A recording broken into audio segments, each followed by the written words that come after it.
लाली जग्गी के घर आज अपना दोस्त दम्मा आया हुआ है और तीनों मिलकर ऑनलाइन शॉपिंग करने का प्लान बनाया है। लाली और जग्गी को अपने मामा के गांव जाना है, जिसके लिए उसे जीन्स और टी शर्ट चाहिए। और दम्मा को तो कुछ समझ में नहीं आ रहा है कि वो अपने लिए क्या खरीदे। उसे तो बस कंप्यूटर पर गेम खेलने की जल्दी है, लेकिन शॉपिंग करने में थोड़ा टाइम तो लगता ही है।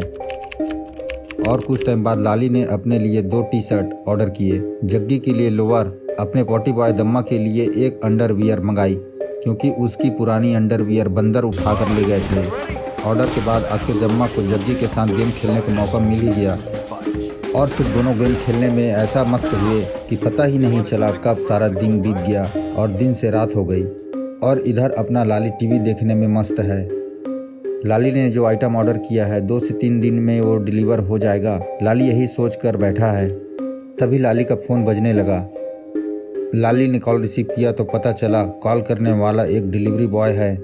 उसने लाली से बताया कि आपका पार्सल आया हुआ है। लाली ये सुनकर बड़ा हैरान हुआ।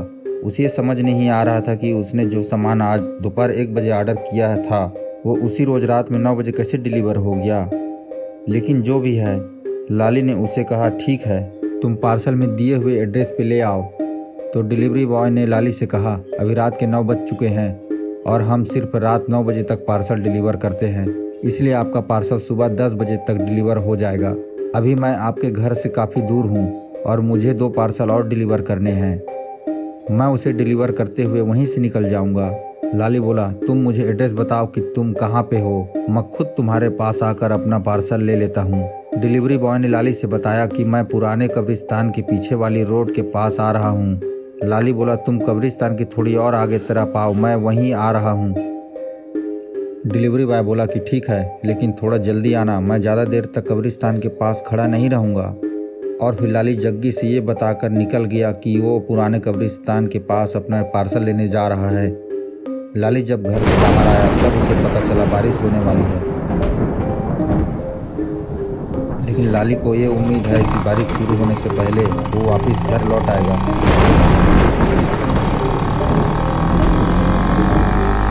लेकिन ऐसा हुआ नहीं। जब कब्रिस्तान के पास पहुंचा, बारिश शुरू हो गई। कब्रिस्तान के करीब पहुंचने के बाद लाली अब वापस घर भी नहीं जा सकता। डिलीवरी बॉय लाली का इंतज़ार कर रहा होगा। लाली अगर जल्दी डिलीवरी बॉय के पास नहीं पहुंचा तो वो घर चला जाएगा।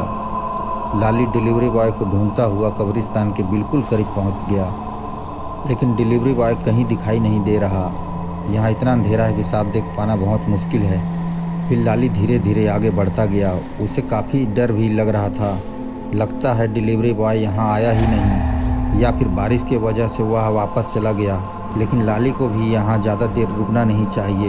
ये बहुत पुराना और खूंखार कब्रिस्तान है। रात होने के बाद यहाँ से कोई नहीं गुजरता। कुछ लोगों ने तो यहाँ लाल आंखों वाली काली भूतें और सफ़ेद बाल वाली चुड़ैल देखी है।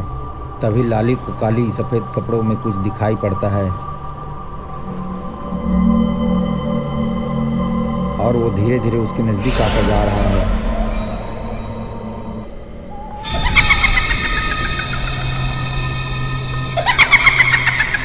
और उधर घर पे जग्गी और पोटी बॉय दम्मा परेशान हो रहे थे कि अभी तक लाली घर कैसे नहीं लौटा। बारिश काफ़ी तेज़ हो रही थी, फिर भी जग्गी और दम्मा अपने दोस्त लाली को ढूंढने निकल पड़े। पोटी बॉय दम्मा को अपने अंडरवियर की ज़्यादा चिंता थी कि कहीं वो गीली ना हो जाए।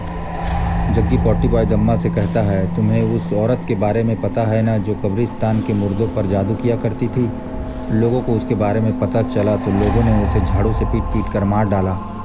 दम्मा बोला, हाँ, उसको मारने के बाद कब्रिस्तान में दफन कर दिया, लेकिन अगले दिन उसकी कब्र खुली मिली थी और उस जादूगरनी की लाश भी गायब थी।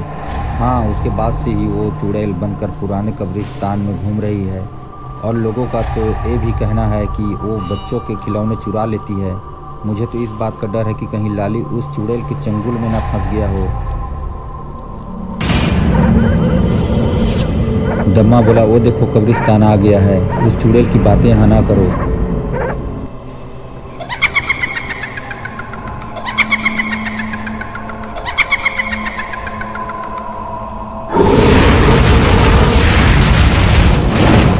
तभी जग्गी और दम्मा देखते हैं सामने सफ़ेद कपड़ों में वो जादूगरनी लाली को दबोच रखा है। दोस्तों आगे लाली के साथ क्या होने वाला है ये जानने के लिए हमारे चैनल को सब्सक्राइब कर लें। नेक्स्ट वीडियो बहुत जल्द आने वाली है।